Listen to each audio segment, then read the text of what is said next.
ce n'est pas ceux qui gouvernent la France aujourd'hui que nous tenons en procès par rapport à ces questions-là. Nous savons très bien que vous n'étiez pas nés, que ce sont vos aïeux qui ont commis, et donc ce n'est pas à vous que ça s'adresse. Aujourd'hui, nous ne voulons ni argent, ni compensation, nous voulons simplement de la reconnaissance.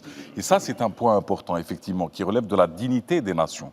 Demander une reconnaissance historique, une reconnaissance des faits. Nous avons commis, nous reconnaissons nos crimes. Nous ne sommes même pas dans une étape d'excuse. C'est-à-dire que lui, déjà, il détache les personnes. Il dit, ceux qui ont commis ne sont plus là. Mais nous voulons que la France, aujourd'hui, reconnaisse. Et ça, c'est l'une des plus belles choses qu'on ait entendues dans ce discours-là. Parce que sur ce discours-là, qui a duré 1h40 ou 1h50 minutes, il y avait beaucoup de points à relever et à débattre, qu'on aurait pu discuter pendant des heures et des jours et des nuits. Maintenant, sur cette question-là, moi, je trouve que ça apporte beaucoup de dignité à notre nation et que ça démontre aujourd'hui que nous avons aujourd'hui la maturité de dire, votre argent, on n'en veut pas. Nous sommes capables de nous construire nous-mêmes avec nos moyens, avec